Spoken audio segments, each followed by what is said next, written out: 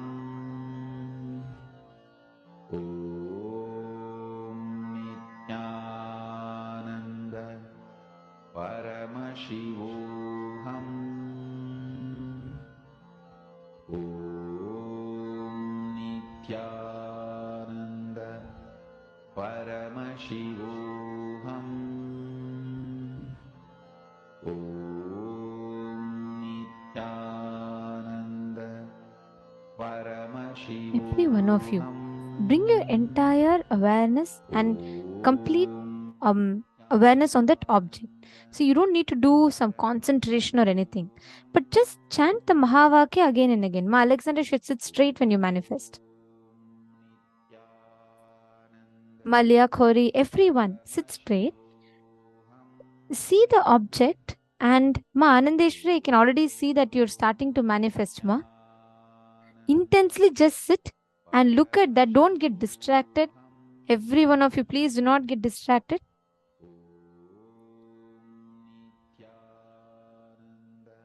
Chant the Mahavakya continuously. Understand as you keep manifesting this, you will see the experience that will beautifully happen in you. Only one thing again and again you need to understand in you is, I am consciousness.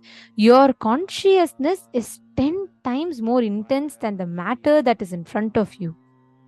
So your consciousness is supremely powerful. You don't need to worry whether your matter is strong, I can't move it. No. It exists intensely powerful, supremely strong, and it can manifest whatever you want as per your will. With that declaration, sit now, manifest. Do not get distracted.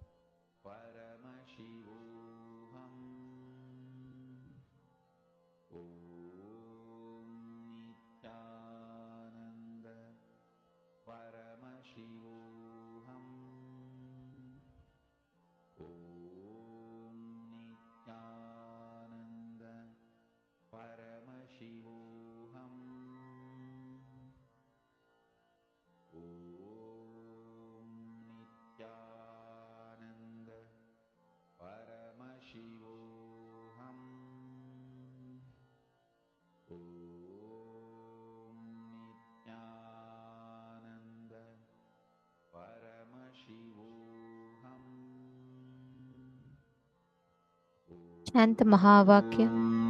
Nithyananda Paramashivoham.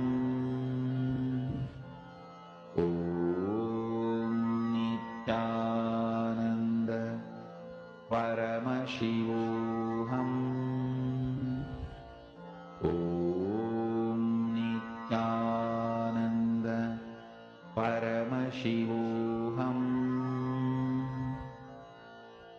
Om Nithyananda Paramashivoham. Om Nithyananda Paramashivoham. Om Nithyananda Paramashivoham.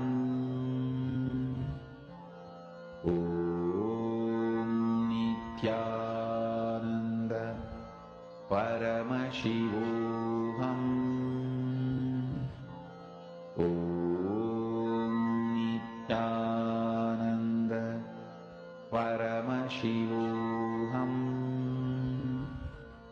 Om Nithyananda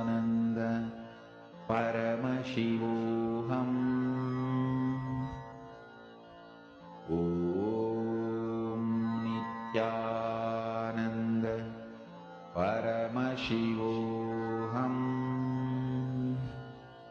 Om Nithyananda Paramashivoham. Om Nithyananda Paramashivoham.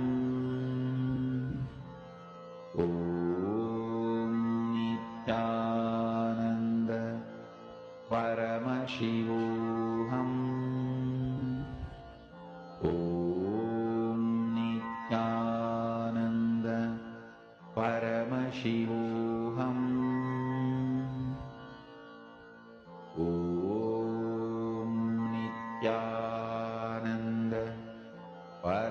Paramashivoham. Om Nithyananda Paramashivoham. Om Nithyananda Paramashivoham. Om Nithyananda Paramashivoham. Om Nithyananda Paramashivoham.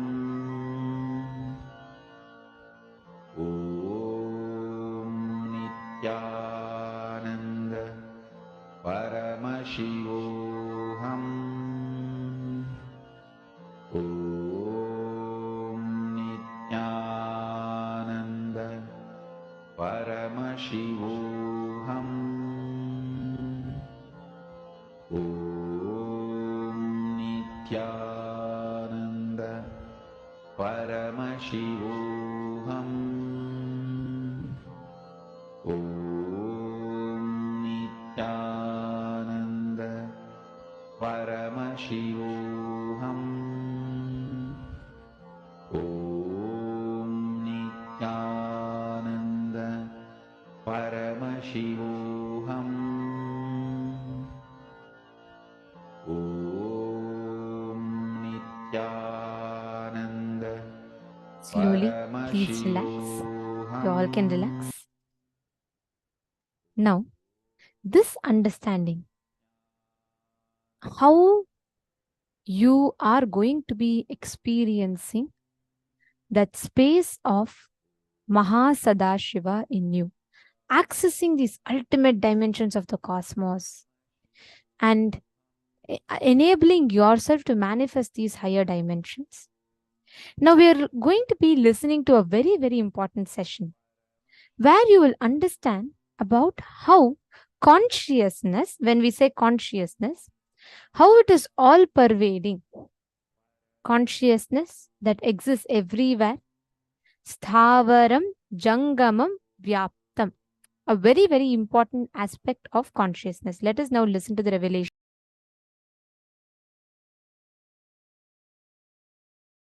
The fundamental principles of existence, your existence as individual self,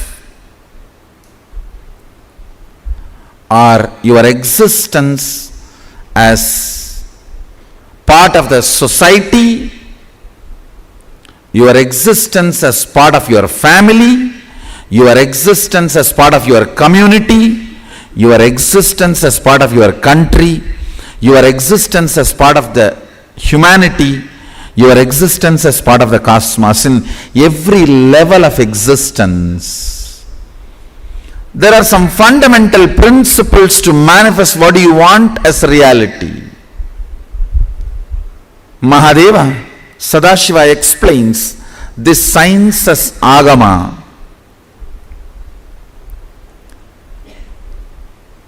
So fundamental principle today you need to know for this today's initiation. Understand. See, in the Mahadeva Leelarnava, Shiva Leelarnava, there is a beautiful compilation of Shiva's Leelas, Shiva Leelarnava. One is about Madurai, one is about Tiruvarur, one is about Tiruvannamalai, the various chapters. This whole Shiva Leelarnava, beautifully Sadashiva reveals, in every time he assumes the form to manifest certain power, he exemplifies the expression of certain sacred secret. For example, he comes to Madurai and exemplifies the truth and manifests a power. I'll give you one example of one story recorded. Mahadeva comes to eat, which is called puttu in Tamil, a breakfast, roughly equivalent to dry idli or powdered idli. That's the way I should call it. Powdered idli. He comes down to eat puttu from a old lady devotee, and then he demonstrates the power of all pervasiveness, where the Pandya tries to beat,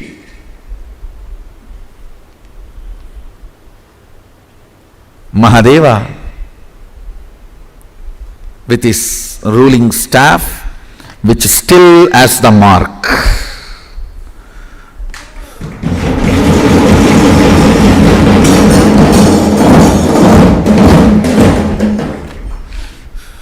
During that incident, Mahadeva manifests, demonstrates the power of all pervasiveness. The stick which has hit Mahadeva's back hits the back of all the animate, inanimate beings. Stavaram jangamam vyaptam.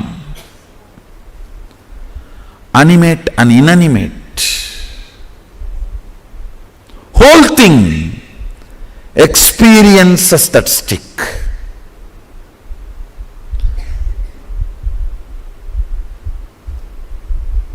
Understand the power he manifested in that Leela is Stavaram Jangamam Vyaptam.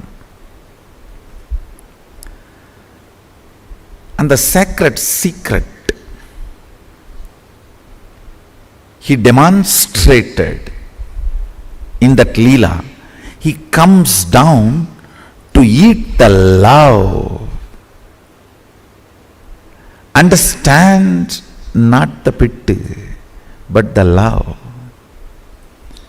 In your life, if you decide, you will eat only, you will perceive, enjoy, receive only the emotions, not the objects. You won't care about the matter, but about the experience. You will always be radiating the all pervasiveness. Understand? Whoever decides, I have nothing to gain from this world, I am here only to receive and give the love, nothing else.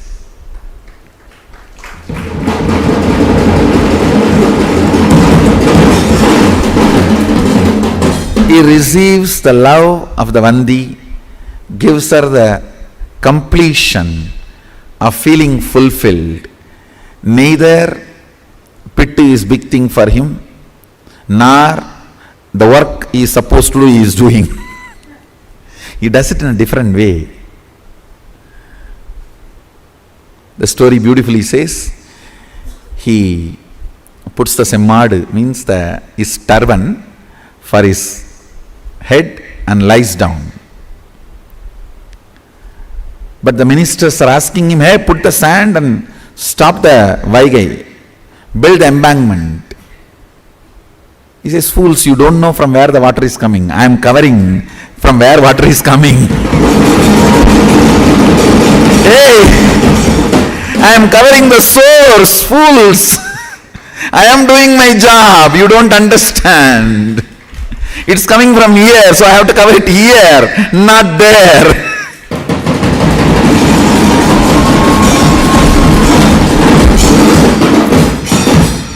He does the job exactly how it should be done, because he knows the source of the problem. He is stopping the water from the source. But these fools are forcing him to work as they think what is the solution.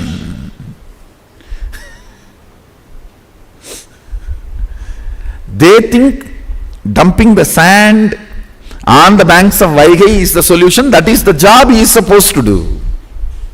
But only he knows where it has to be tied. He demonstrates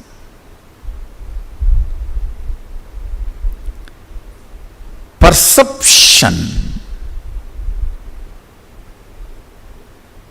as useless, immaterial. Listen carefully. If you decide to operate only based on the pure emotions, not matter based, means you are the force which drives you. Instead of fear and greed, if you change the fuel to love, you will manifest the power of all-pervasiveness. Love is the fuel for you to experience oneness. That is what he is showing in that one incident. Each incident, he personifies one sacred secret and he manifests that power which is expressed by that one sacred secret. If you want to manifest the power of all-pervasiveness, practice the sacred secret of love being your driving force, not fear or greed. That will establish you in oneness and that will manifest the all-pervasiveness power.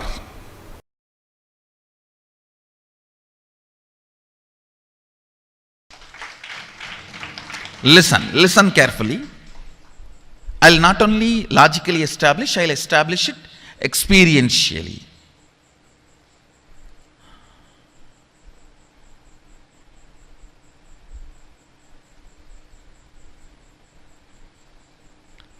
If you just internalize this thought current,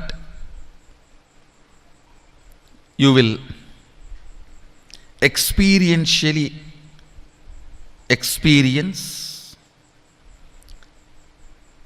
how all these are modifications of your own Atman, self.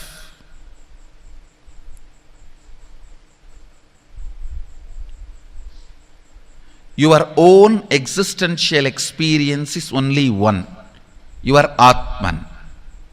Everything else is your perceptual experience. Listen carefully. Gold, in its pure metal form, maybe in the form in which it is available for all of you guys to get to see, the biscuit form, pure 999.999 purity, something will be printed on it, it will be like a biscuit form.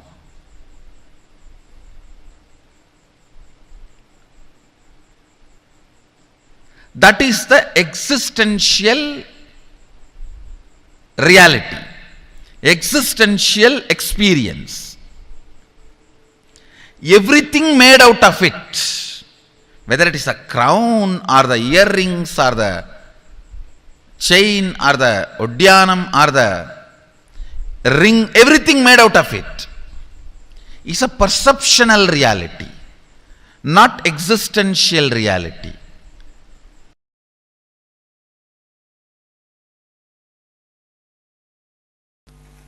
Understand, when you understand the fear and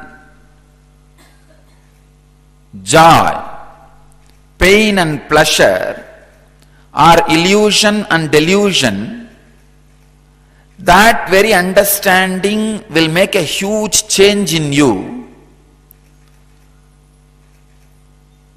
You will feel like the earth on which you are standing is removed, almost everything will collapse. Allow that collapsing. Allow that understanding to happen. See that the whole thing tumbles down.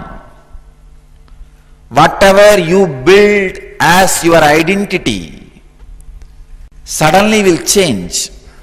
All your strategy planning for your future will suddenly change. All the logic with which you build your life will completely be shaken. Allow that. Do not have the fear. Then what is reality? Allow this tumbling to happen. Allow this shaking to happen. By understanding that our courage, our fear, our greed, our pains and our pleasure all are illusion and delusion. Yesterday I was giving you a beautiful example.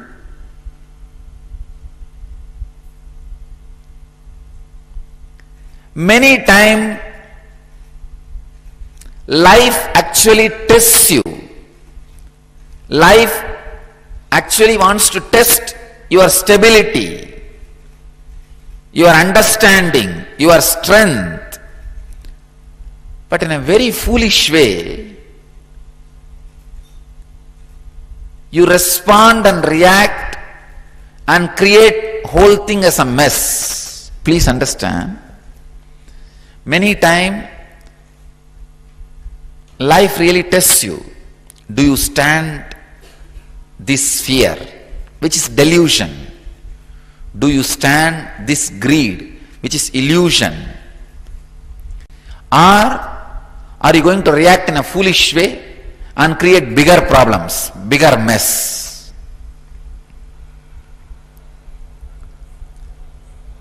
Whenever fears take over you, or greed takes over you, when courage takes over you, when the pain takes over you, look into it. What is the percentage of it is real and what is the percentage of it is illusory or delusory? It may not be in the Oxford dictionary. Let's add in our dictionary. See what is the percentage of it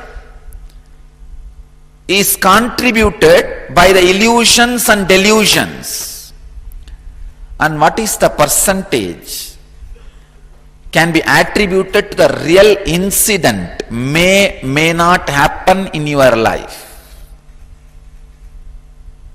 Let me give you a story. I have a story for you. The FBI had an opening for an assassin, so they started interviewing people. After all the background checks, interviews and testings were done, there were 3 finalists, 2 men and a woman. For the final test, the FBI agents took one of the men to a large metal door and handed him a gun. We must know that you will follow your instructions, no matter what the circumstances. Inside the room, you will find your wife sitting in a chair. Kill her. The man said, "You cannot be serious. I can't shoot my wife." The agent said, "Then you are not right man for the job. Take your wife and go home." He was sent. The second man was given the same job. He went inside and all was quiet for 5 minutes. The man came out with tears and to the agent he said, I cannot kill. Then the agent said, "You are not the right man. Take your wife and go back home." Finally, it was the woman's turn. She was given the same instruction to kill her husband. She took the gun, went into the room, shots were heard, one after another. They heard screaming, crashing, banging on walls. Then all was quiet. The door opened slowly. There stood the woman, wiping the sweat from her brow.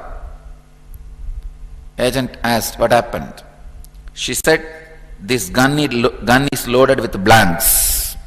So I had to beat him to death with the chair." Many times life gives you the gun with blanks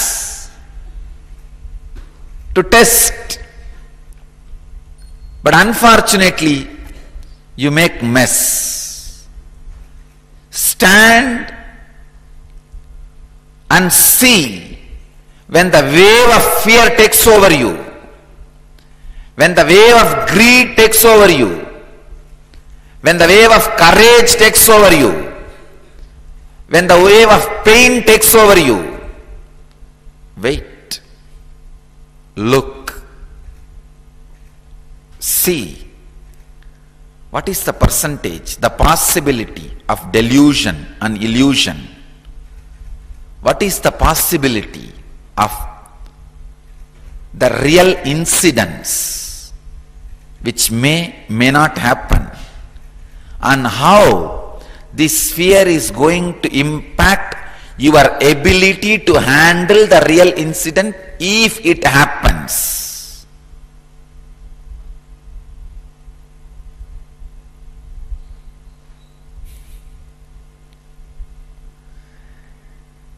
The ability to face, the ability to look, the ability to see. Please understand.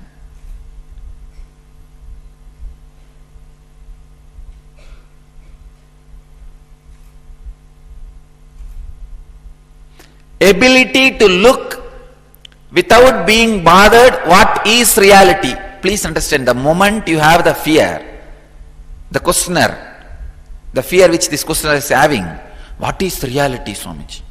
Means you don't want to let go these delusions and illusions. Don't bother. Let go. Let go. What is reality will flower in you. Allow that flowering. Now don't bother. Now don't worry too much about it. Allow the delusions and illusions to be removed from your inner space.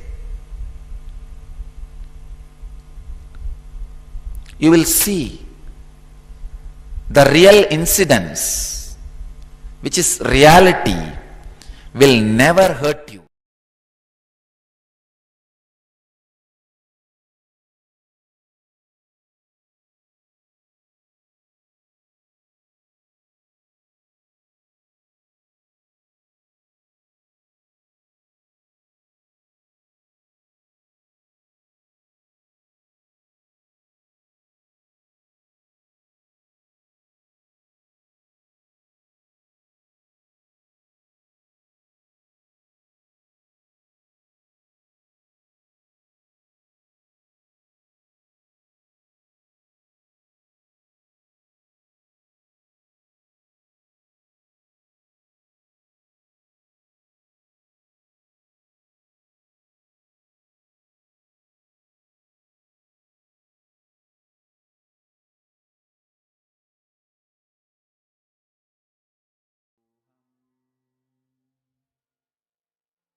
Swamiji so beautifully revealed to all of us about how falling for the delusions and illusions in life, how consistently all of us fail to see the tests that life gives us as just tests, and we think that is reality and start operating out of that. I think the story that Swamiji told in the end summed up the whole thing for us, right? Swamiji so beautifully revealed how whenever life puts you in test, when it gives you some situations to test you, you start thinking that it is reality, and you start coming to conclusions on life based on your understanding that that situation is reality, and you start operating from it, right? Can I request every one of you to post in the chat, what did you understand, how you let your fear or greed overtake and come in, making you stuck with the reality or those particular pain patterns? Can I request every one of you to post?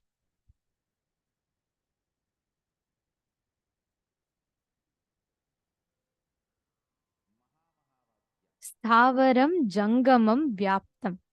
How the consciousness, which is supremely powerful and all pervading, takes you through, which is existing everywhere, puts you into different tests, different situations. Life presents different situations to you. But constantly we put ourselves into fear, into delusions and illusions by thinking what the life presents to us is reality. And that is the one of the biggest problem that most of us are stuck with. You're all catching it? Okay. So now it is time for us to actually understand how it functions. Why do we do that? Where is that exact point where we start cognizing delusions and illusions as reality? Swamiji so beautifully told about the Shiva Leela, right? Where in each form of that Paramashiva comes down in, he exemplifies one of the aspects, one of the powerful cognitions and truths. Like how when he came as the in the Leela that Swamiji said, he came to completely remove all the uh, suffering and to establish the truth that he is all pervading. He exists everywhere. Paramashiva constantly gives us that experience. And now all of us are going to be experiencing that as consciousness. Ma Chetana, as much as you exist in Australia, as much as you exist in that body, you exist in the whole world. That is the supreme truth of how cosmos functions. As much as I exist here, I'm talking to you all here, I exist 10 times more intensely in everything that surrounds me. When you understand this one truth of how it is all pervading, you will start manifesting that experience as a reality. You're all understanding? Okay. So now, let us all manifest this experience in our inner space to experientially understand what it means. When Swamiji says we are all pervading, we are the supreme consciousness that exists everywhere. How exactly does that happen? What does that mean?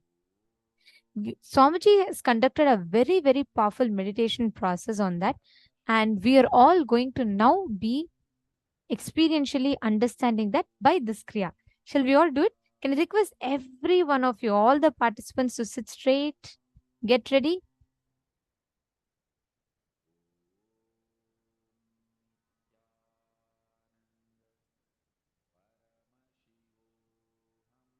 Yes, Ma Lucy has posted, Ma Anita Malhotra has posted, Ma Chetana has posted. Very nice. See, whenever you let your illusions and delusions, Swamiji will say, even the smallest of incidents, life will make it look so big, as if you cannot handle it. It's beyond your capacities to you. Whenever you fall for that trap, then you collapse. Many times it'll just be a simple, silly thing. but life will make it look the way your delusions are, right? It will make it look like that's the most complicated problem. And if it is not happening, it is not going to work out. Everything is going to collapse. Things are all going out of hands and you're not able to manage anything. No, that is only an illusion. In offices and all, they do the fire drill, right? How many of you have experienced these fire drills that they do in the offices, in workplaces, like earthquake drills, fire drills? If you start believing, oh, there is real fire with that fire drill, and you decide, okay, even if my life goes, it's okay, I need to say, let me jump out of the third floor, it is just foolishness, because it's only a fire drill. Same way, many times when life gives us just fire drills, we think that is reality and we just make drastic decisions from that. That is why never let that reality, which you think is reality, but which is actually an illusion that life presents to you, never let that dictate your decisions in life. Great. Okay. So let us all do this meditation now. It's a very powerful meditation which will awaken you to the experience of Sthavara, Jangama, and Vyapta, the all-pervasive existence of consciousness. Let us enter into the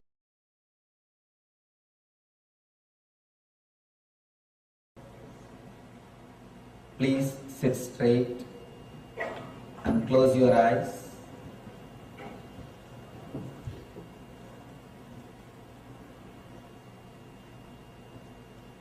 Let your head, neck and backbone be in a straight line. Intensely pray to the ultimate energy to give the experience of this meditation to us.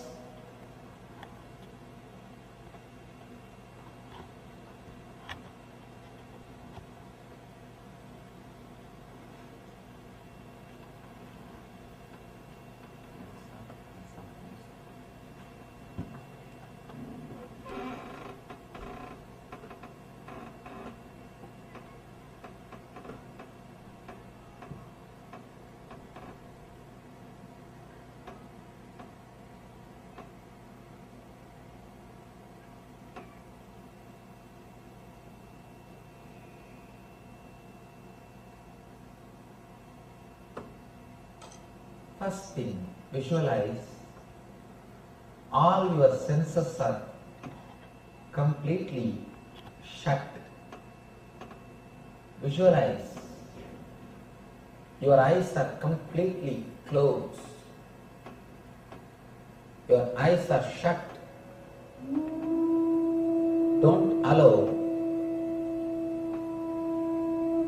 any visualization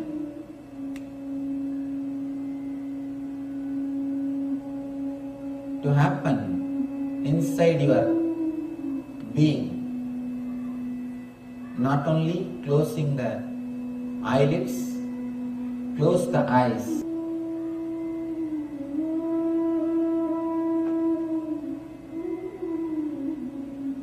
Visualize your eyeballs have become completely dark. You are seeing only darkness in front of you. Visualize your ears are shut. Visualize your sense of touch is shut. Visualize your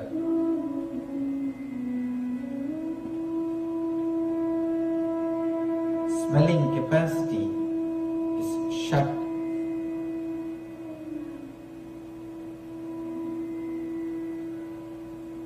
Visualize your taste is shut.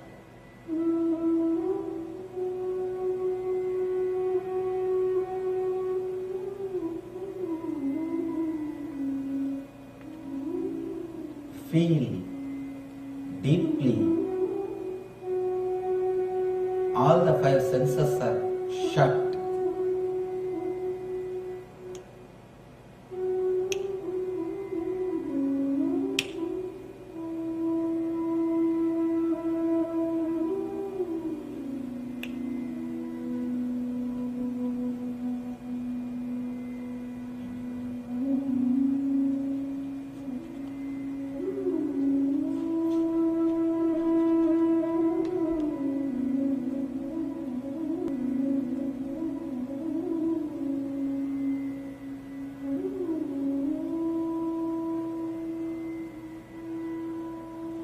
Inhale and exhale as slowly as possible.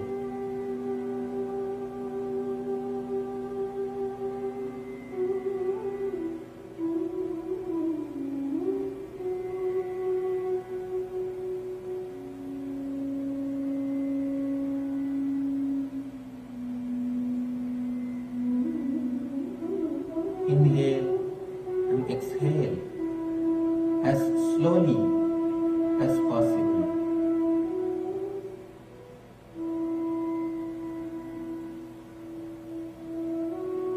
Let your consciousness reside between the two eyebrows. Let your consciousness reside between the two eyebrows in a very relaxed way. Let you be aware of the space between your two eyebrows. Don't concentrate, don't tense yourself. Very relaxed, deeply relaxed awareness. Let your Mooladhara be relaxed.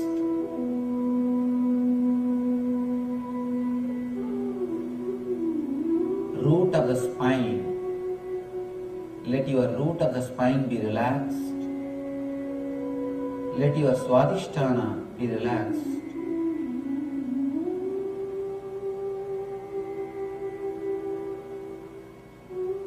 Let your whole consciousness come up to the Ajna chakra, which is between the eyebrows.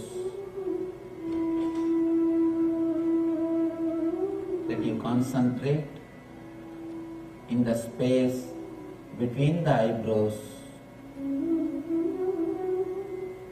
Let you relax in Ajna chakra between the eyebrows.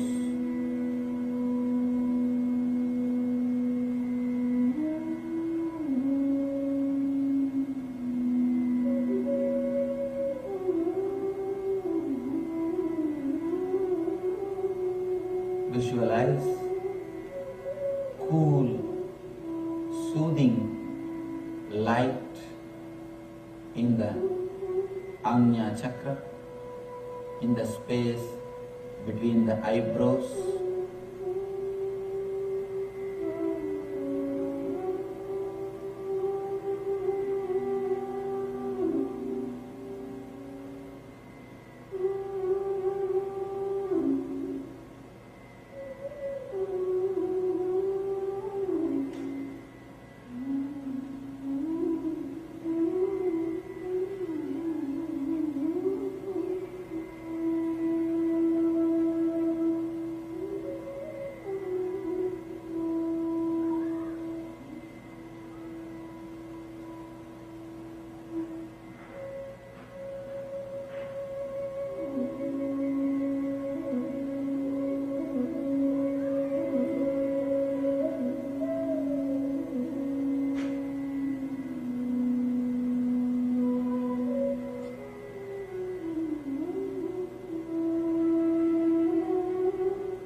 Relax in the same Agnya Chakra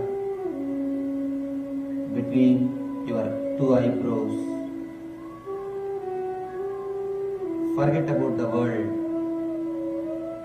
Forget all other parts of your body.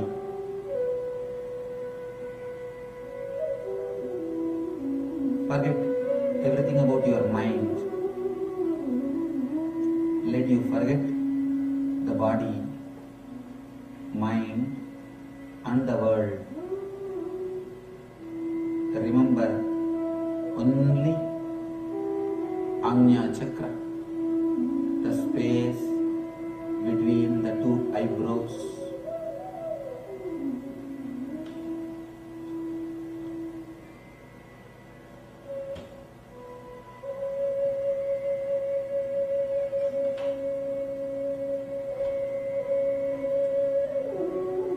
Relax in the same space, your Agnya Chakra.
Go deeply into your Agnya Chakra,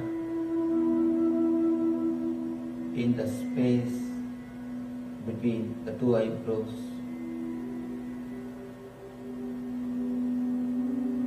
Visualize beautiful, cooling, soothing light.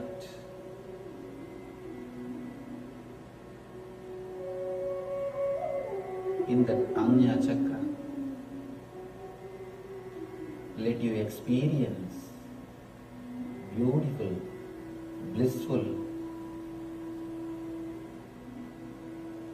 light.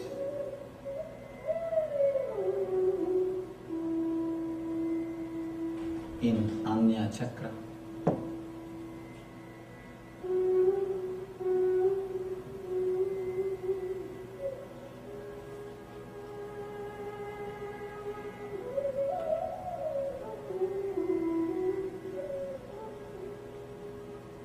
Don't tense yourself.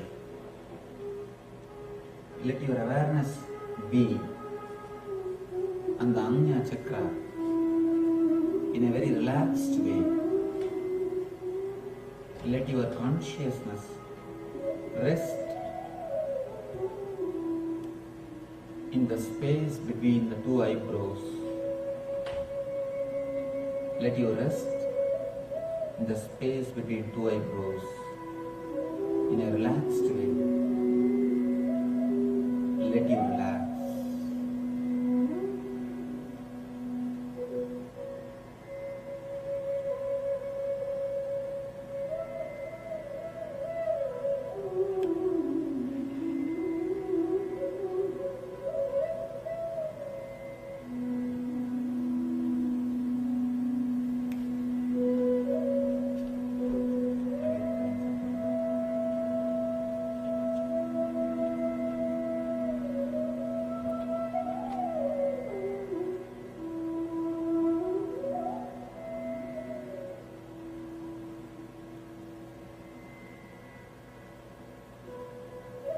Let you relax in that same space of eternal consciousness Let you be beyond the body, mind.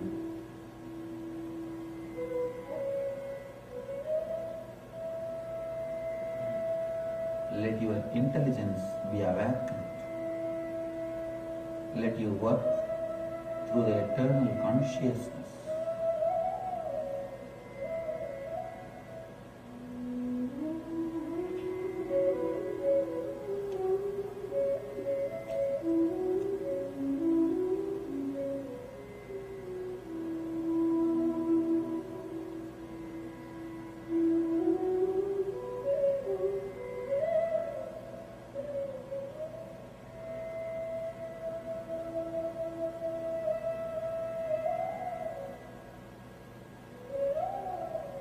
Let you have the pleasant awareness of Anya Chakra.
Let you be established in the eternal consciousness.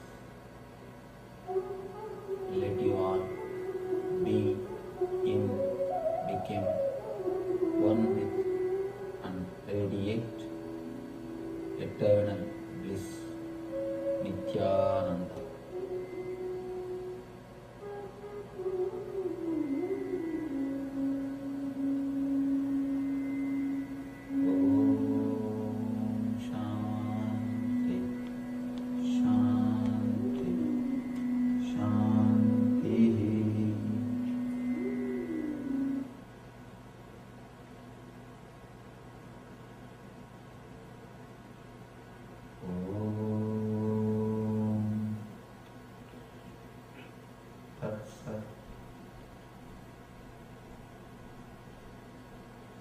Relax. Slowly, very slowly, you can open your eyes.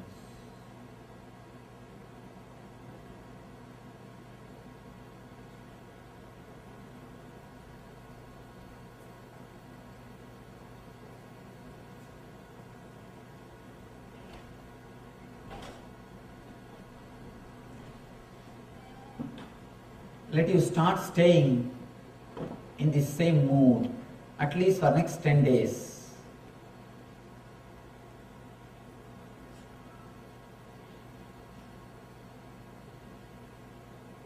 Understand, don't concentrate by force, but the pleasant awareness. When you keep that pleasant awareness around the Anya Chakra, your whole energy will be directed towards the eternal consciousness. You will receive energy from eternal consciousness, from immortality, Amritatva. You will not be driven by fear or greed from below. You will be driven from eternal consciousness from above. From below, if you are driven, you are man. From how to connect yourself with the divine energy, how to be driven by the divine consciousness. Let you function through the eternal consciousness. Let you be in and one, become with and radiate eternal bliss. Nithyananda. Thank you. Vasudeva Sudam Devam Gamsachanuramardanam Devagi Paramanandam Krishnam Vande Jagadgurum.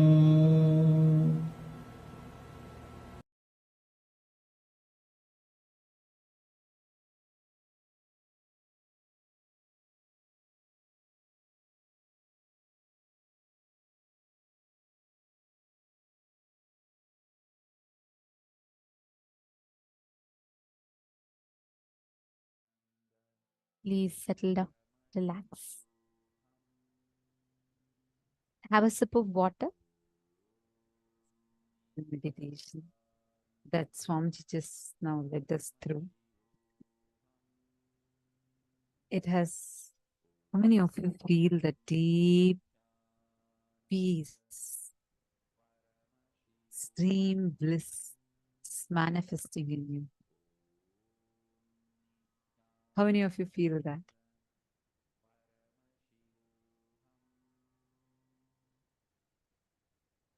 Understand this meditation. Now all of you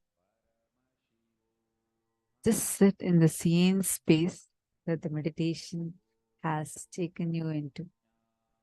Sit in this blissful space. Now we are all going to enter into power manifestation.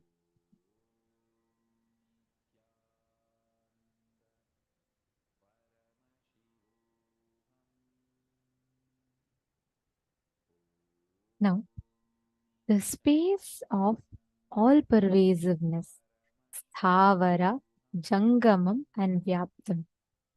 With that space, all of us, let us all sit and manifest the power of consciousness. Every one of us sitting here, just sit with just in that experience. The experience of all pervasive, the experience of consciousness exists everywhere. The space, state in which you exist. Right? So every one of you that are there, all the participants, take a few minutes, settle down. You all can sit with your cup of water and drop all the delusions. Understand, Swamiji explained a very important word. All the illusions that constantly put us to blame.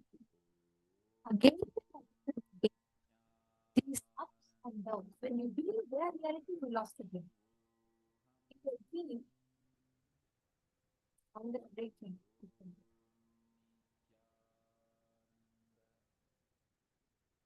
better now.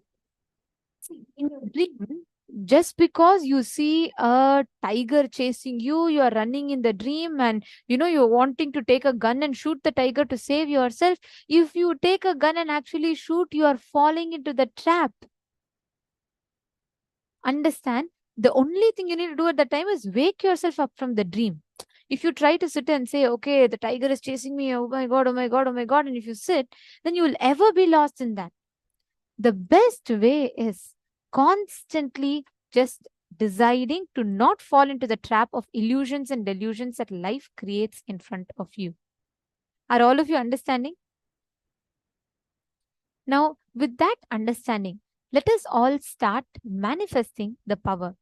Don't fall into the illusions and delusions that your mind creates for you when you're not able to manifest powers. Don't fall into the belief, oh my God, it is not going to happen. Don't entertain those thought currents. Sit with the decision to manifest, to experience the breakthrough. Let us all start. Please continue to place a glass of water, literally like a switch, right? Like the whatever you command, it should immediately listen to you and do. That should be the space. Ma Ilzu, Ma Jocelyn, come on, every one of you, please place the cup of water in front of you.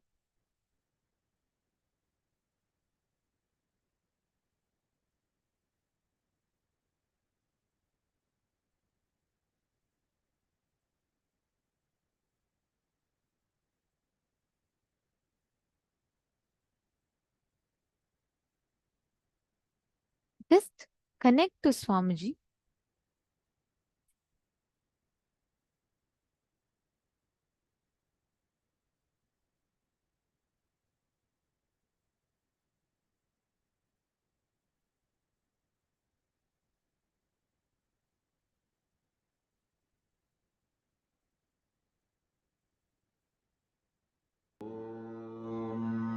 Nithyananda Paramashivoham.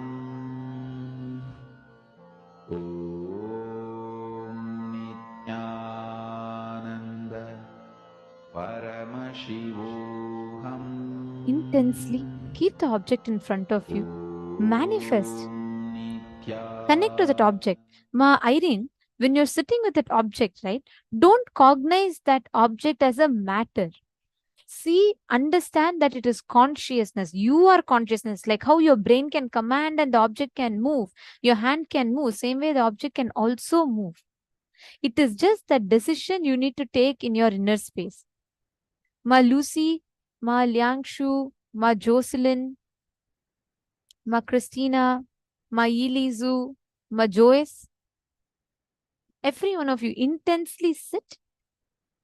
Ma Nitya Priya Advaita, if whenever you are sitting for manifestation, can you always put Kumkum, Jnananjana? It will really enhance your manifestation. The way you manifest, it will increase it twice or it will increase it multiple times.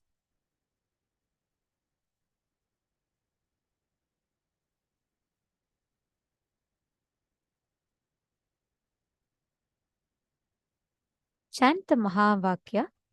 See, you need to do very simple thing. You can keep your eyes open and you can all look at the object.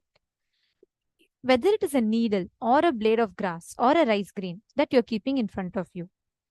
Center yourself on the understanding that I am consciousness. The consciousness in me is more powerful than the matter which is in front of me. When you come to that understanding, conscious conclusion, you will see the way you operate, it will just change. You will see automatically that the exact object in front of you will start listening to you. It will start moving. It will start aligning to how exactly you want it to move.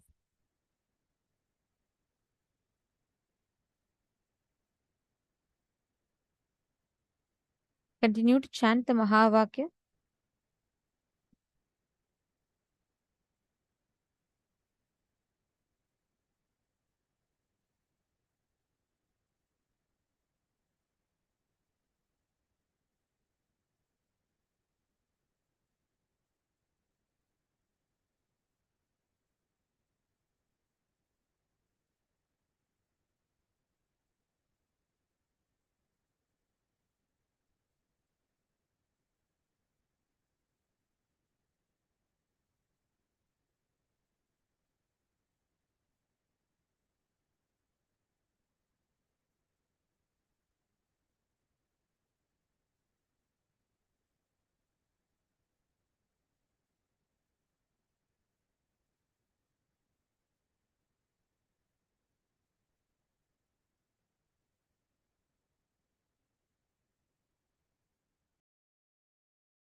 Please relax slowly. Please settle down. All of you can relax.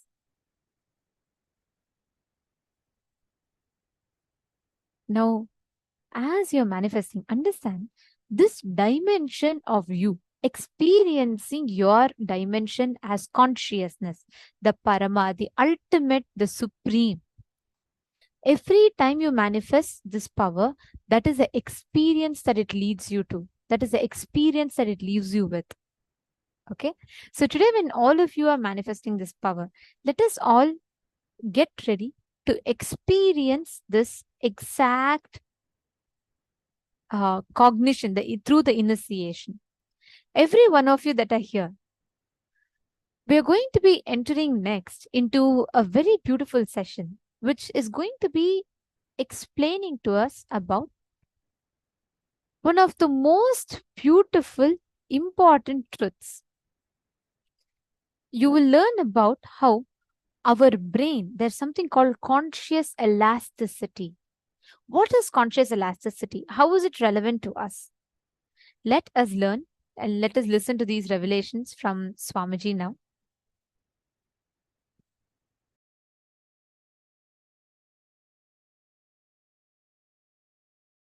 Paramashiva's message from Kailasa. Understanding the multiple dimensions of your existence can coexist without chaos and prioritizing simultaneously, spontaneously in you makes you chaos free, stress free, tiredness free, incompletion free, worry free. Listen, I'll explain. Very simple thing I can tell you. Visualize yourself with the 25 heads of Paramashiva,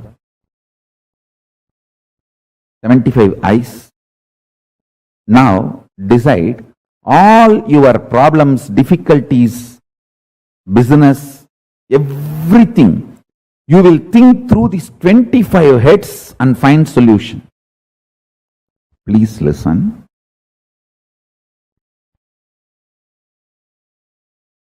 These visualizations like 25 heads of Paramashiva, 75 eyes of Paramashiva, 50 hands of Paramashiva, all these expands your conscious elasticity.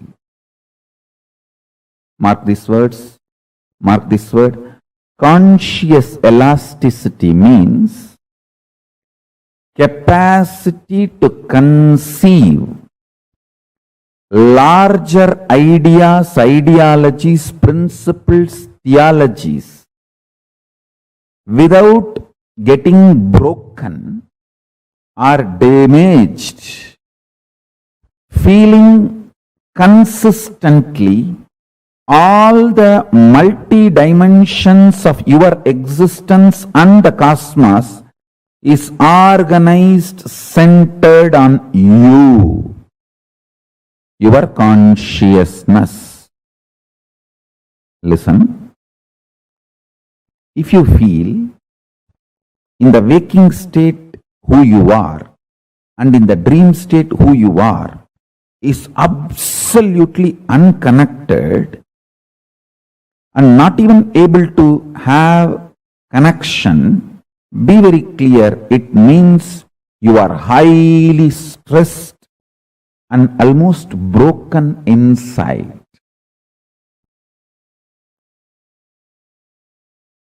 The multiple parts of you, dreaming part, visualization part, thinking part, emotional component, feeling component, deciding component, all this,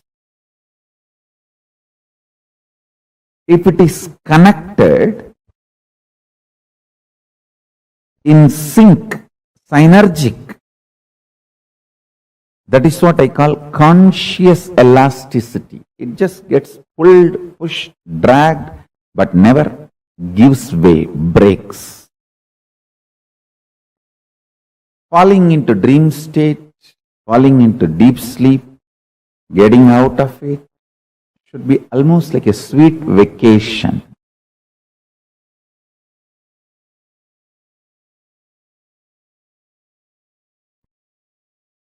Paramashiva's message directly from Kailasa. Conscious elasticity is ability to unclutch and operate. Ability to unclutch and operate. In Sanskrit, we use the word called Sahaja Samadhi. Ability to be absolutely stress-free, but alive, active, vibrant.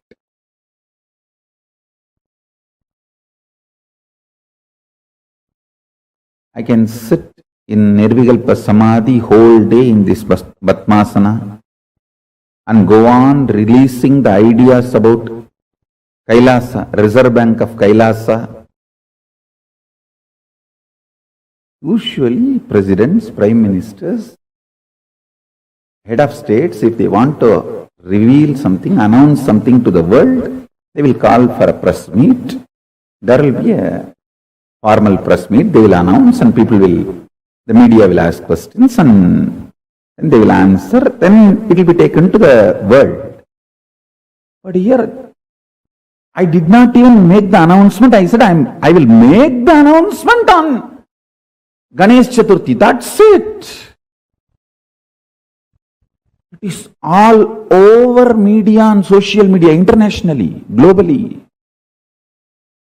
I finished the satsang,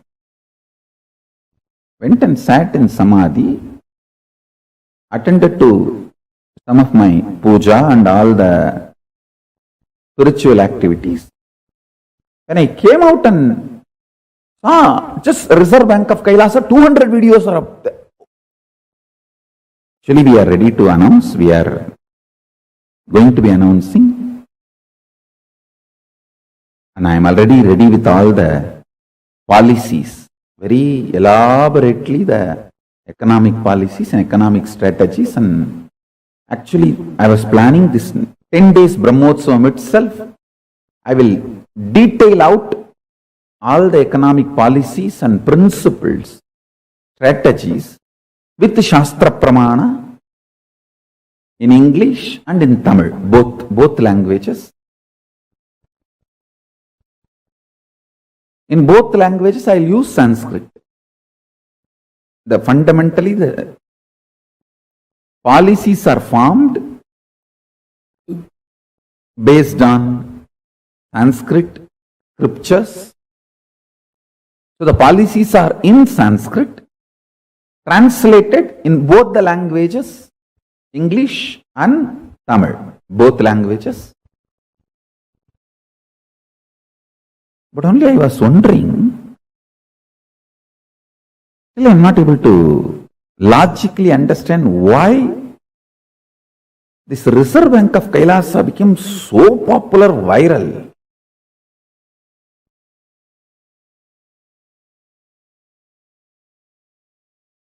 Because I am talking every day, so many things. Understand the principle of conscious elasticity, then you will be able to understand what I am trying to share with you all. Conscious elasticity means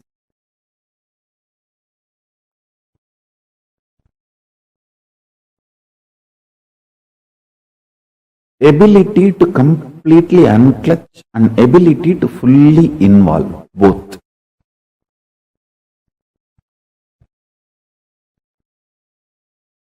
This ability gets built in your system when you start enjoying unclutching more and more.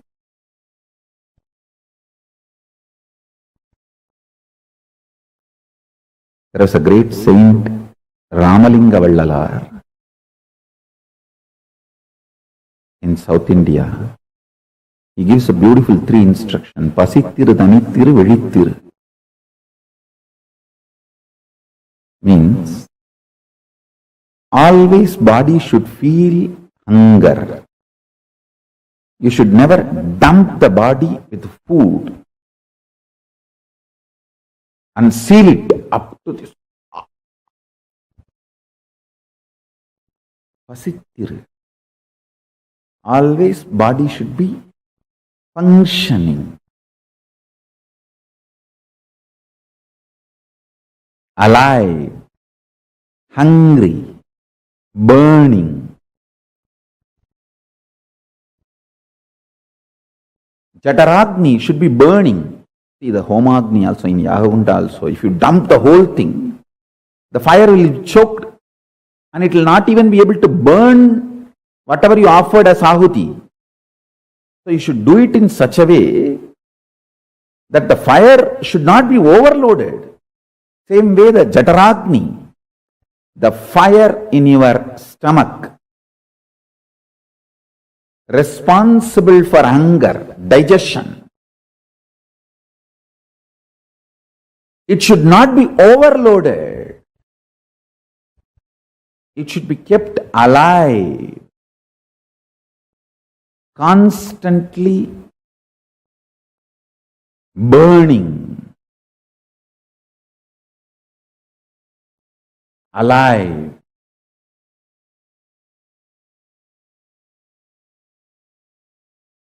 Excited, inspired, burning. Listen carefully. Pasittiru means keep your body hungry. Always, always a level of hunger should be there. Tanittiru, be unclutched. Vizhittiru, be fully alive in the state of Turiyatita and Turiyatita. That's the essence of this great saint's teaching, Ramalinga Vallalar. Pasittiru, Thanittiru, Vizhittiru. These 3 will make the conscious elasticity happen in you.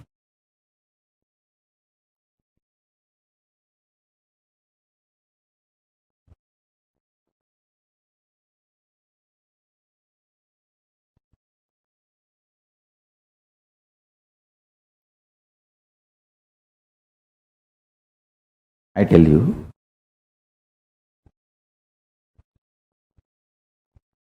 human mind is capable of manifesting everything in the life. Listen carefully. You are absolutely capable of manifesting all the powers and possibilities of Paramashiva. Your delusion, I should say, the delusion forcibly dumped on you by society, your brainwashing education system, actually, society does not want classy people. It wants middle class, mediocre. Because only then it can continue to exploit you and you will be like a sheep. That is why the brainwashing, materialistic education teaches you, if you are absolutely silent, unclutched, you will not be active, enjoying life. If you are active, outgoing, you will not be indrawn. That is stupidity taught to you. This is taught in multiple levels. You should always be outgoing, and if you learnt only outgoing, you will collapse in depression. If you learnt only going inside,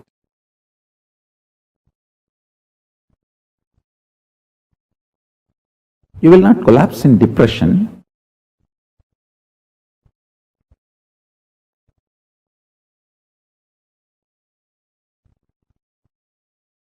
Maybe you will be a little impractical with the outer world. But I tell you,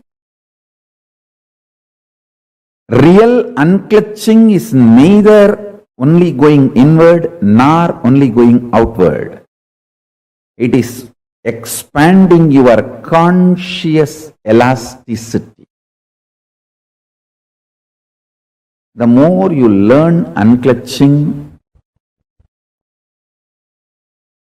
you will have the ability to go inward, and you will have so much excitement and deep involved thinking through. So many celebrities who are absolutely outgoing are depressed and suicidal in their personal lives. Celebrity suicide is not accident. By the fundamental design of the binary logic and Macaulay education and materialistic brainwashing, only outgoing person has to be suicidal. It's not something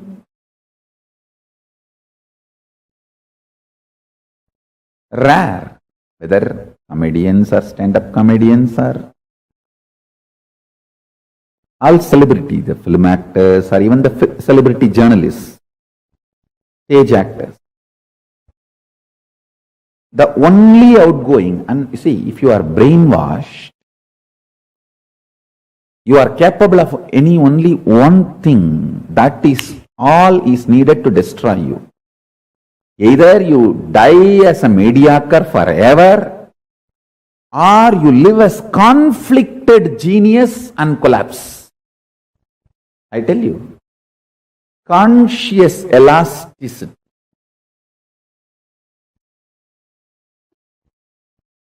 capacity to be in absolute Turyadita, in Nirvikalpa Samadhi, and Jakrat, involved. Conscious elasticity means you can catch a thought before it gets formed inside you. Microscopic. And you can see the stars telescopic. And know the path it is traveling. Understand? You can catch a thought before it forms inside you. Microscopic. You can see the stars and its path telescopic. Is what I call as conscious elasticity. I tell you, you are simply capable of it.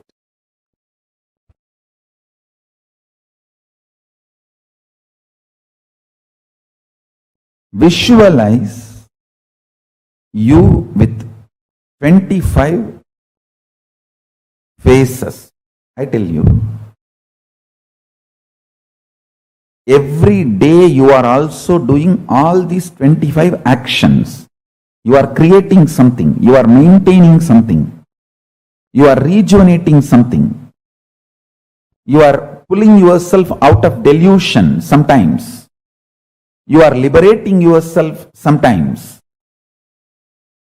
All these 25 actions you are also doing, but with a lot of conflict, stress, friction, fight, internal chaos, because You do not understand all these 25 can coexist in a very orderly way.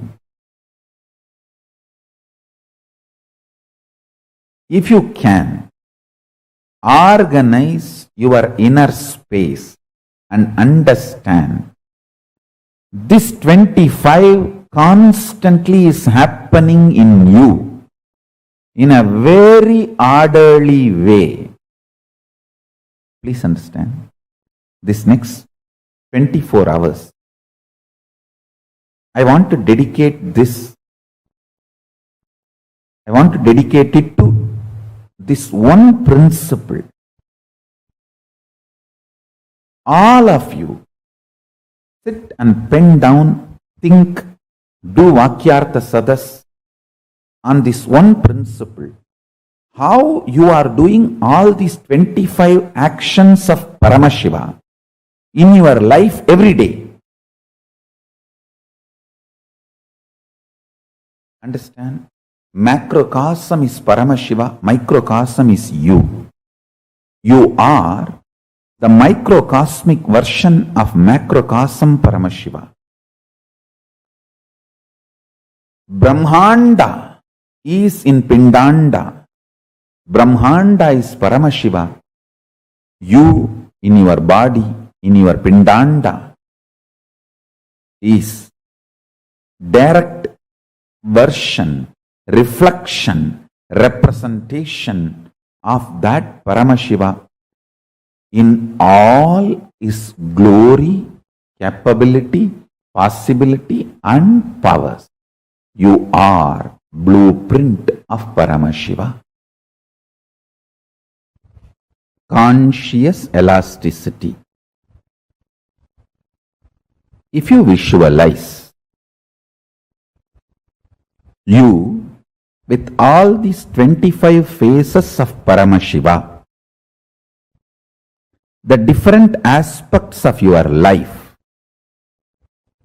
your capacity to keep everything integrated to your consciousness is conscious elasticity.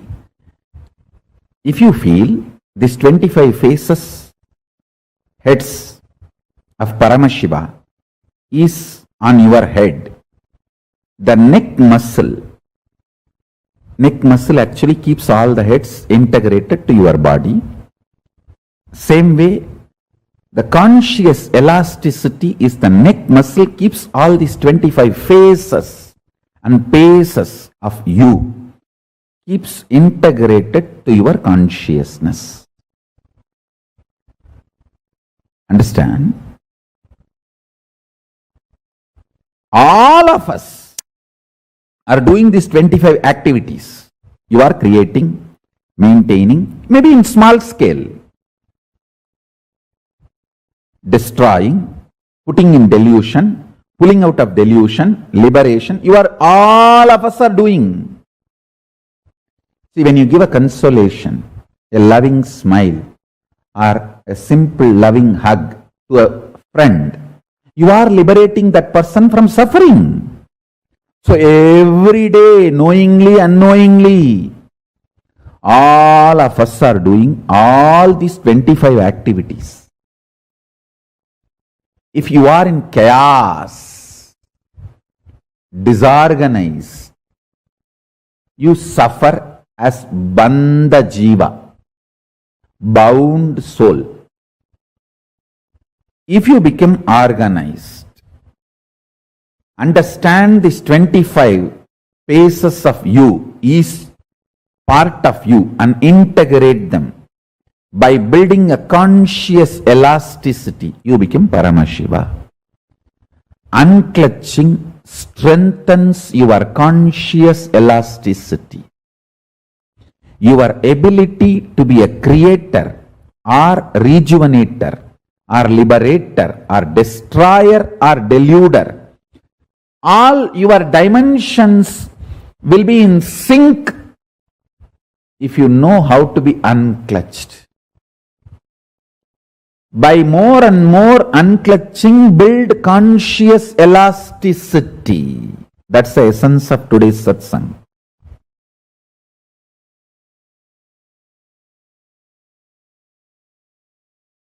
when you actually unclutch not just your thought currents, your liver, your kidney, your intestine, the very elasticity and plasticity of your brain changes. Listen, youth means whose brain still retains the elasticity and plasticity for the new, exciting, enlightening life, intense life. Youth has nothing to do with based on your date of birth, year of birth. Youth means whose brain is plastic enough, elastic enough to manifest the grooves, to radiate enlightenment, excitement, intensity, joy, life positivity is youth. So when you unclutch, sit in unclutching, your liver changes, your intestine balances, the elasticity and plasticity of the brain, the ability of your brain to develop the new grooves changes. It's no more a dead, frozen stone. It's a living clay in which the new grooves can be formed.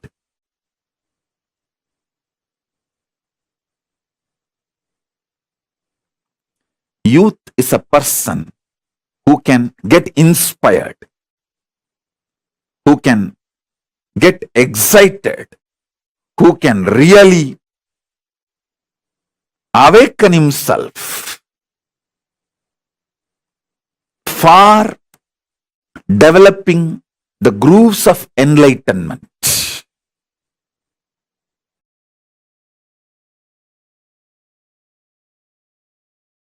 Simplest way, as it happened in my life, I tell you.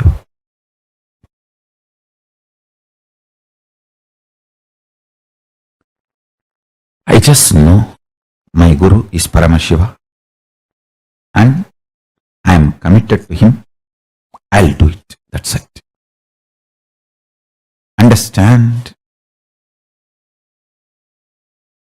But I know I will be integrated to my Guru and my commitment to my Guru, and not even one second iota of doubt or idea of not doing even appeared. Forget about that thought appearing and then me consoling and denying and saying no. There is no internal struggle. I just know I am committed to my Guru and I will do it.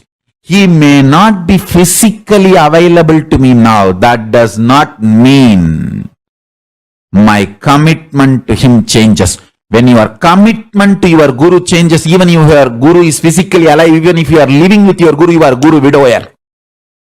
If your commitment to Guru has not changed, you are Dirgha Sumangali, Nitya Sumangali.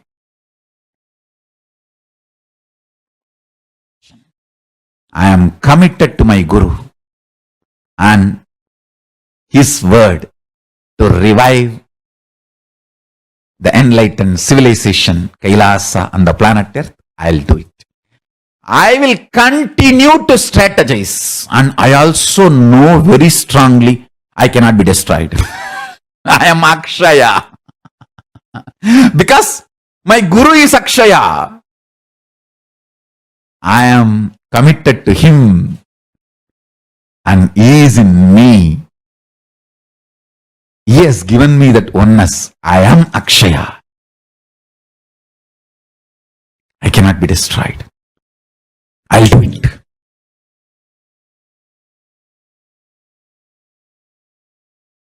And I am successful in making it happen.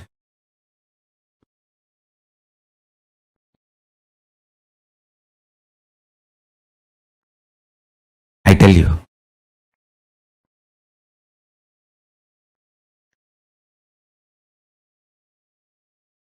fundamentally, enlightenment is too simple. The identity you cognize as you just needed to move from pi of destructive individual identity to pi of Paramashiva. See, your foundation software, that binary code is destructive, powerless ideas, concepts, cognitions. If we wake up to the powerful cognitions,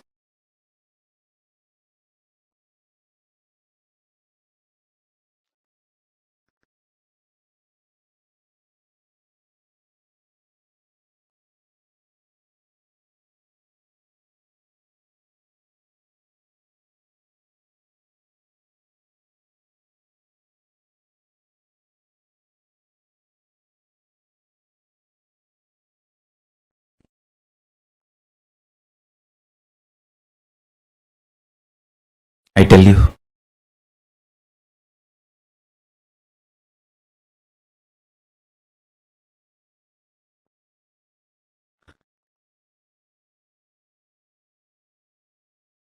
the whole being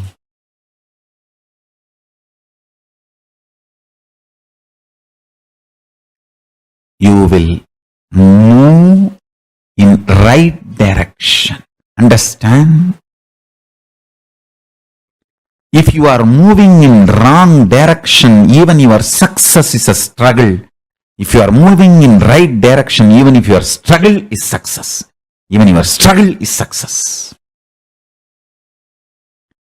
Whether life is a struggle or success is all about the direction, not about the speed or what you face during the journey. Understand? The word struggle or success, failure is defined by the direction you are moving, not by the incidents, situations, things you face during the journey. No. If your identity is right, if your Akshaya Guna, the pi, the cognitions are right, even your struggles are biggest success. Even if people feel you are struggling, you are grand success. If your Akshaya Guna, core existence is delusion, even if people feel you are successful, you are only struggling. Fail. I can negotiate with whole world for my Guru, but no question of negotiating with my Guru. I'll conquer the whole world for my Guru.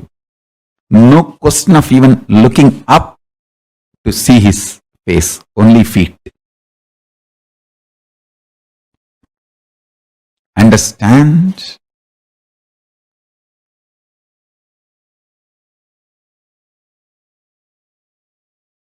Pi of Paramashiva is Guru. If you negotiate with the core concept Akshaya Guna, then when are you going to reach and be integrated and strategize for it? Strategizing for your enlightened identity is living enlightenment. Strategizing to live and manifest your enlightened identity is living enlightenment.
elasticity, your ability to visualize, to perceive, experience the expansion inside of you. The 25 actions of Paramashiva that we do simultaneously, spontaneously, and synergetically is conscious elasticity. And Swamiji revealed to all of us so beautifully about how this conscious elasticity in us functions. Like, what is the space? What does it mean to have that conscious elasticity, the experience of conscious elasticity? Very sweetly, Swamiji explained to us about how that one cognition that you carry inside of you, like what Swamiji had at the Runagiri Yogeshwara, and cognizing the Akshaya Guna of Paramashiva inside of us, how that increases our conscious elasticity exponentially. Right? So beautifully, Swamiji explained that to us. Now we are all going to be understanding this conscious elasticity a little more deeply inside us.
Hope all of you are able to hear us now. Sorry for that audio issue.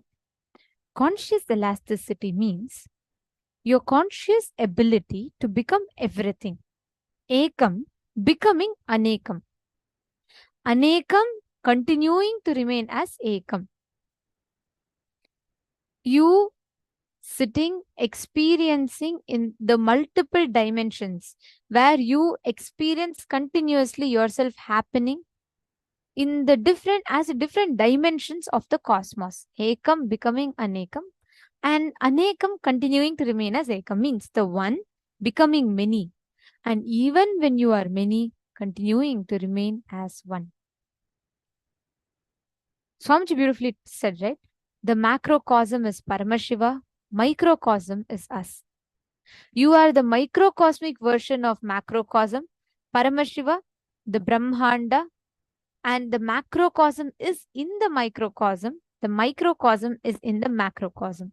The Brahmanda exists in the Pindanda. The Pindanda manifests as Brahmanda.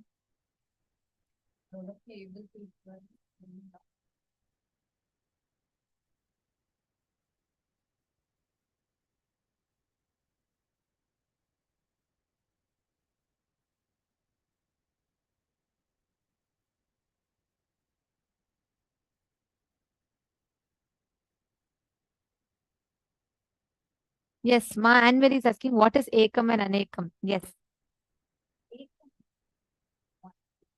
Anekam means multiple. Now, Ekam, one, becoming Anekam, manifesting.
Nityanandam, I hope all of you are able to see us and hear us better now.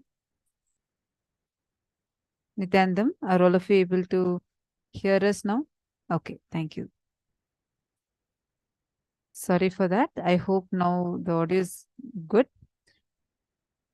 So we were explaining about Suma Virupaksha had asked the difference between Ekam and Anekam.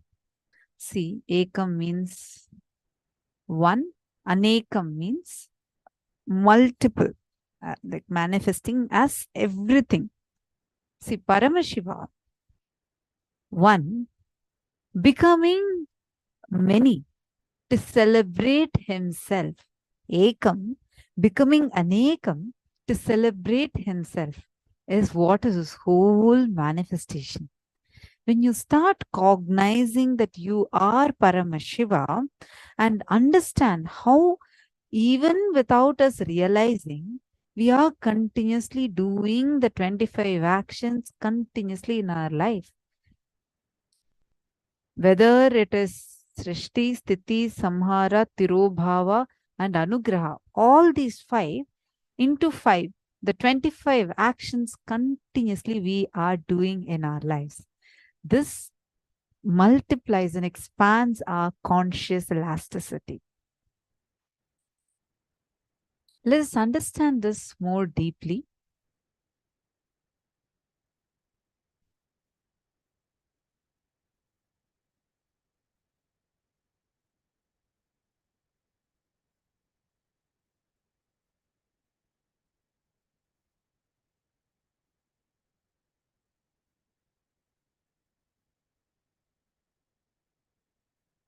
Understand, macrocosm is Paramashiva, microcosm is us. You are the microcosmic version of the macrocosm Paramashiva. Brahmanda is in Pindanda. Brahmanda is Paramashiva. Conscious elasticity is our ability to unclutch and operate from the space of unclutching.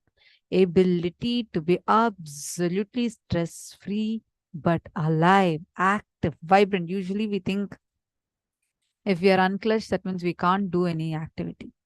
Many of us carry this as a cognition. Oh, you are in meditation, you are peaceful, then okay, that means you can't really do any much activity.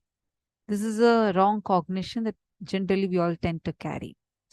But ability to be unclutched, and from that space of unclutching, being intensely active.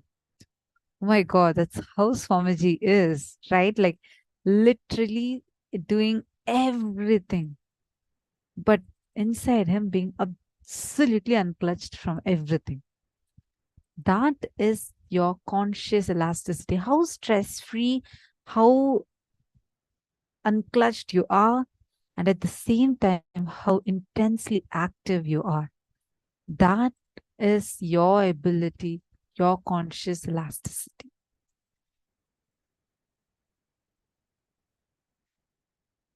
Visualize yourself with 25 faces every day. You are also doing these 25 actions. You are creating something, you are maintaining something, you're rejuvenating something. You're pulling yourself out of delusion sometimes, you're liberating yourself sometimes. All these 25 actions you're also doing, but with a lot of conflict, stress, friction, fight, internal chaos. Because we don't cognize and understand that these 25 actions can coexist in a very orderly manner. If you organize your inner space and understand that these 25 is happening in you in a very orderly way, that conscious elasticity, your ability to be in nirvikalpa samadhi, absolutely unclutched space, and your ability to be fully, passionately involved with life, living in sahaja samadhi. First, it is possible. Second, it is supposed to be built consciously. Third, human brain is hardwired for it. Understand these three statements. It means literally all of us have that ability to be absolutely unclutched, have that ability to be able to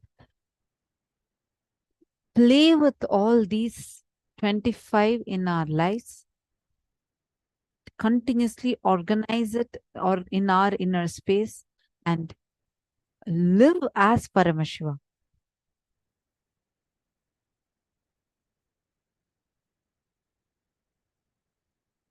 All of us have that ability to be able to organize our inner space. See, I'll give you an example. Every day, a simple thing.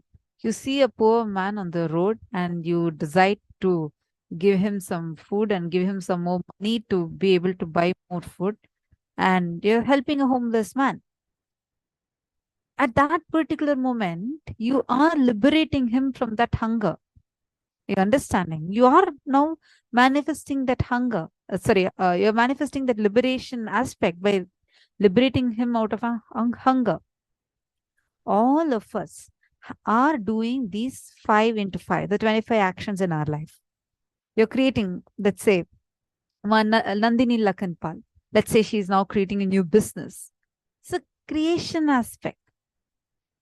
And now you're sustaining, you're running your business, you're planning, and sustaining that business. Your sustenance aspect is being active. Mapriyadvaita. Now let's say she is ready to reinvent herself. Something powerful cognition is clicking. She's reinventing herself with a new powerful cognition. Then that is rejuvenation aspect. I'm just giving an example. Are you all understanding how these 5 into 5 function in our lives? It's actually not in just a very subtle level. In every level, we are doing these 5 aspects. But the problem is, we think that these 5 into 5, these 25 cannot coexist. And we think that the whole thing can only be in a chaotic manner. That's why our whole life is chaotic, conflict. We go on having these things. But the moment you decide that you want to live you want to organize your inner space and cognize, just like how Paramashiva is doing this 25 actions, you also can do all these 25 in a very systematic, organized way. Understand? First, it is possible. Second, you can do it. Consciously, it needs to be built. It is not some automated thing, it's already there. You need to build that consciously. Third, our human brain is wired for it, meaning we can easily do it. How many of you are understanding this?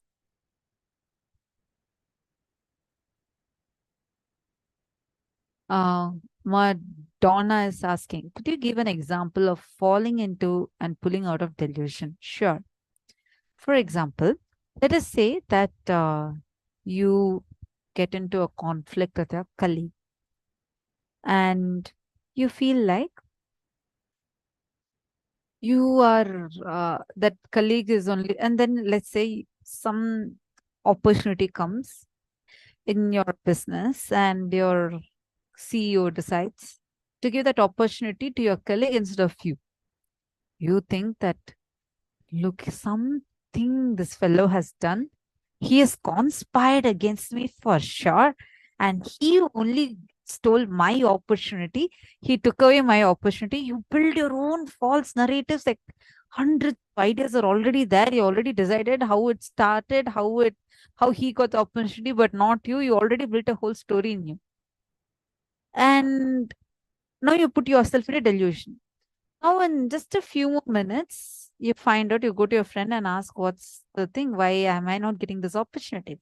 Then he tells you, no, no, no. Actually, the CEO has promoted you into the next level. He wants you to do a much bigger project. You're like, oh my God, wow. Then the whole thing is just an illusion. I just created something out of the blue, exaggerated it into my head, and I myself fell into it. And then now you are pulling yourself out of delusion. Actually, Ma, just to add to this, every time you fall into an incompletion, every conclusion we come to life, whether we feel life is unfair, life is not right, people hate me, people don't care about me, all of that is we putting ourselves into delusion. Every incompletion is you putting yourself into delusion. Every time you complete using the powerful cognitions, Swamiji explained, right? Seeing illusion as illusion, delusion as delusion. When you use powerful cognitions and wake up to see illusion as illusion, that is you liberating yourself. All of us do this, putting in ourselves in delusion aspect very diligently. But pulling ourselves out of the delusion is what we all are blessed, where Swamiji is continuously making sure we are breaking free from those delusions we create around ourselves. So that is how we all put ourselves into delusion and pull ourselves out of delusion. You're understanding, what?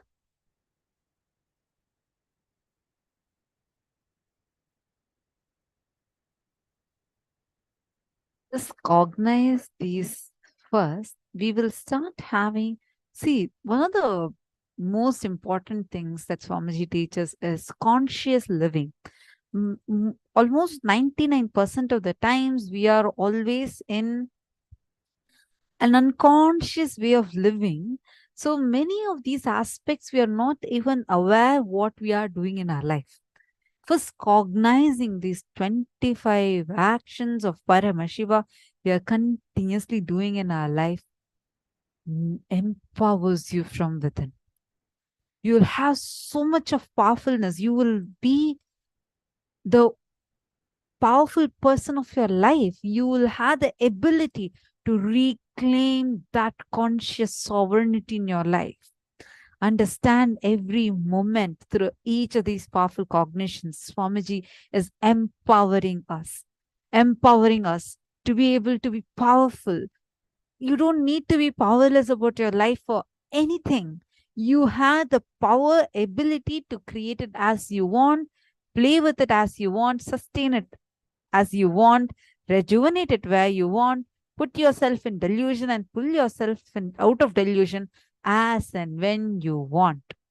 The moment you understand this, you will feel so much of liberation. You'll feel like nothing anymore can bind you. You are just free and expansive. That conscious elasticity that starts manifesting through you would just be so powerful. You will feel, you'll have that powerfulness inside you, which will give you the tremendous courage and boldness to live your life the way you want in a very powerful way. Just cognize, first start sitting to expand this conscious elasticity. Swamiji has given such an amazing technique. Visualizing the 25 heads of Paramashiva. When you start visualizing the 25 heads of Paramashiva, you will start seeing so much of expansion actually happening in your inner space. The conscious elasticity in you starts expanding more and more.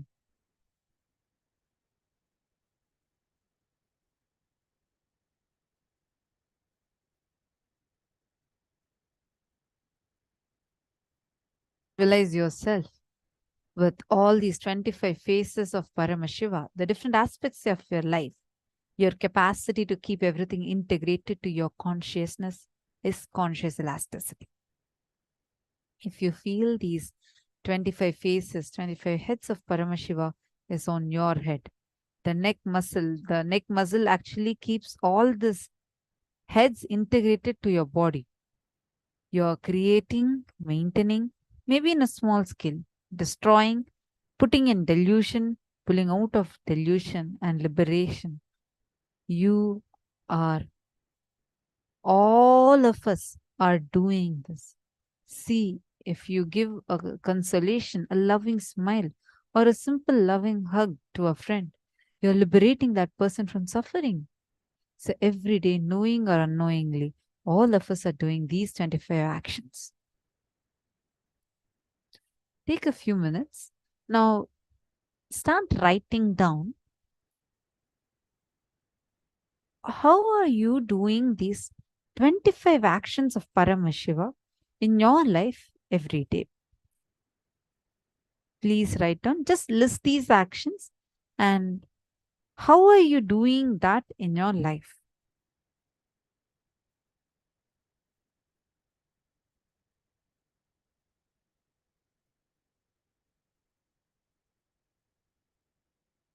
Examples we give, just start listing down. Actually, it's the 25 is nothing but a permutation combination of these 5, the 5 unit ones. So you can start seeing how you are doing this in your life every day.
Now, we're going to be doing the next level of consciousness over matter. As and when we hear these truths from Swamiji, see, when every time we get a new cognition, apply that immediately in your life in the form of power manifestation. When you do this constantly, that means every truth Swamiji is giving is building up your core cognition of I am Paramashiva. Now we have to understand every truth that Swamiji gives should not sit as one more word in your mind, one more cognition in your mind. All the things that Swamiji tells, every single part, you have to be able to align it and focus it towards manifesting yourself as Paramashiva. That is what power manifestation is, where we take the cognition that Swamiji has given, we take the process, the completion we have done, and manifest it in our life so that it builds up. It becomes actually our cognition and does not sit as an understanding. Okay? Now, let's use this cognition of how your brain has that ability to grasp any truth, to function in any way that you choose it to be. Like, as per modern science, what they say, they have this thing called neuroplasticity in our brain, which is what Swamiji describes at the next level as conscious elasticity. Neuroplasticity is basically that, saying that before scientists thought, okay, originally biologists, scientists, neurologists, they thought that once the brain is set after the age of 7, it's set for life. After that, it cannot be changed. Neurons cannot be regrown or modified. This was a general understanding. Like they say, the heart muscle can never be regrown. What is there in the beginning is what lasts your life. The same way they had the idea about the brain, that once your brain, after the age of 7, new brain cells, new neurons cannot form. But this whole new understanding that came up of conscious of neuroplasticity, which said that, why do you forget things? See, when you make a statement, when any kind of thing happens, now when you look at your room, you see the clothes lying around, you see the objects that are there, your bed, your house, your kitchen items, everything immediately forms a connection in your brain. That's why you're cognizing it. Now, because you're not using that connection, the next second when you turn around, when you're thinking of something else, the connection is pruned out, is what they call. The connection is lost. There's no more connection over there. Those connections which you use constantly again and again and again, those become strong. This is the whole concept of neuroplasticity. Anything, as per modern science, anything you do for 3 days forms a permanent connection, where you can decide the connections in your brain. Now, what you perceive as your life is nothing but connections in your brain. Now, when we're going to be doing the consciousness over matter, the power of just through our conscious will being able to move matter, the object falling or the object moving is nothing but creating another connection in your brain that allows you to perceive it.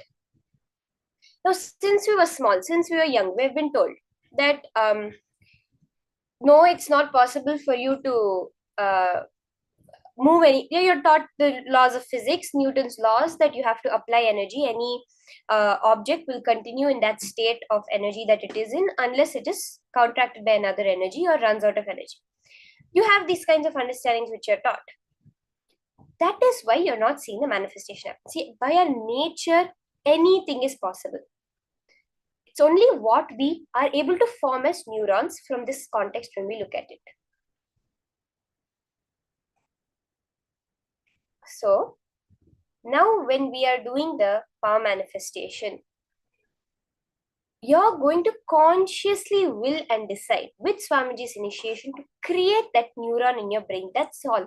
It's about understanding, yes, I am Swamiji. I am Swamiji sitting here right now. And he is manifesting through me. When you repeat this, when you repeat it consciously cognizing it, see, when you get a cognition, now, I am Swamiji sitting here. How can I be Swamiji? Question that. When the new thought currents come up, make that as the neuron connection within your brain. Are we all understanding?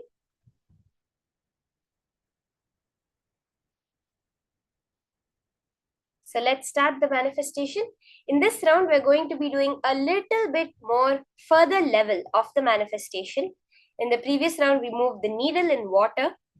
Now we're going to be toppling a water bottle. See, water is very easy to connect to. Understand, your whole body is made out of more than 70 to 80% of water. When you can see, you don't have to cognize it as I'm moving the bottle. You can cognize it as I'm moving the water. I'm moving the air to push over the bottle. Whatever you're able to find as, this is easy for me to do. You connect with it and you do it, okay?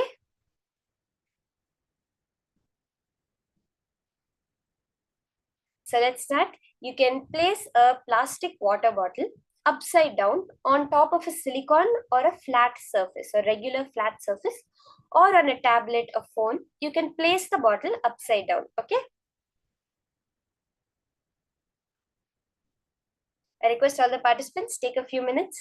You can get a bottle and any flat surface, a counter, the floor, for you to place the bottle on upside down.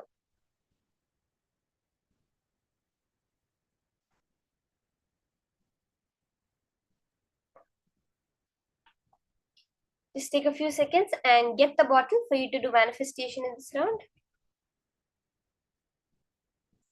Yes, Ma Mallory, if you feel connected to the water, that's awesome. Ma. You can just say I'm moving the water, because if the water moves, automatically the bottle will fall. That is if whatever you're connecting with, you feel you can move the water, you feel you can move the air, you feel you can move the bottle itself, whatever you're connecting with, you do it. Even when you have the needle in the water, ma, you can cognize it. You can do it as I'm moving the water and the water is moving the needle. You can do it like that also, ma.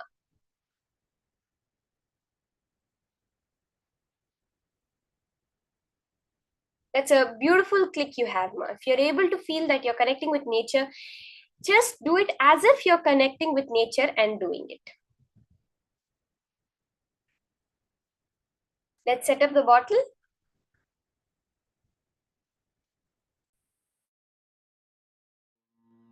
Nithyananda Paramashivoham. Now, when you're doing the power manifestation, keep the bottle and don't be clutched onto that bottle anymore. Place it over there. Now Swamiji is going to move it. When you're getting the thought, please move, please move. Or Swamiji, move the bottle, move the bottle. When you're constantly repeating this, then what happens? You are emphasizing the fact in your brain. You are going over the neurons that the bottle is not moving right now. That's why you're saying, can you please move it? No. When you do the manifestation, remember Swamiji, tell him now, I am going to change my reality through my conscious power. this When your Mahamahavagyya brain, when that consciousness is changed, is spiritual lullaby for wow, you Ma to Musu fall He into says samadhi. manifested. You can place the bottle again and do it once more. Wake up Put it on a song flat for surface, take a video recording of Paramashiva yourself to wake up in you.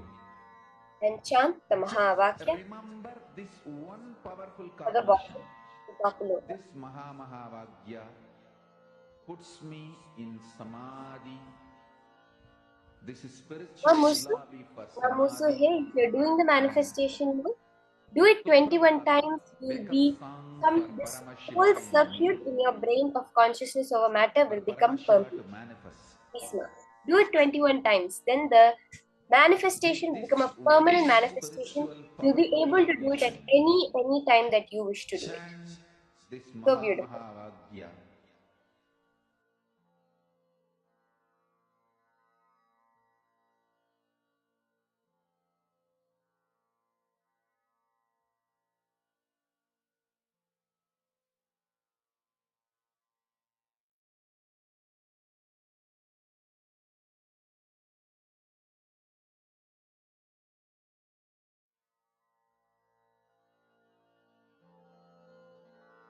Mahamahavagyya, spiritual lullaby for samadhi. And Suprabhatam, wake up call, wake up song for Paramashiva. For Paramashiva to manifest. With this one spiritual powerful cognition, chant this Mahamahavagyya.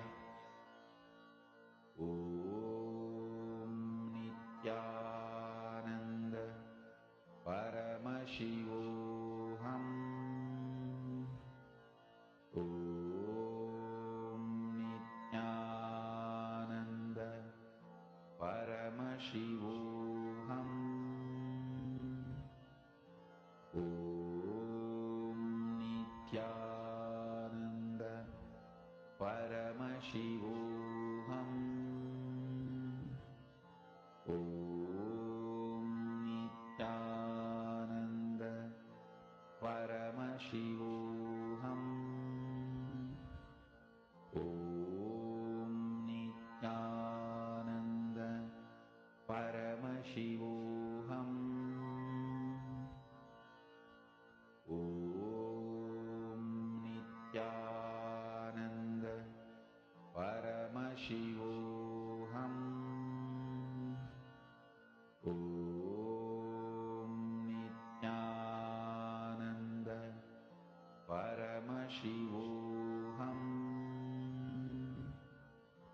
Om Nithyananda Paramashivoham. Om Nithyananda Paramashivoham. Om Nithyananda Paramashivoham. Om Nithyananda Paramashivoham. Om Nithyananda Paramashivoham. Om Nithyananda Paramashivoham. Om Nithyananda Paramashivoham. Om Nithyananda Paramashivoham.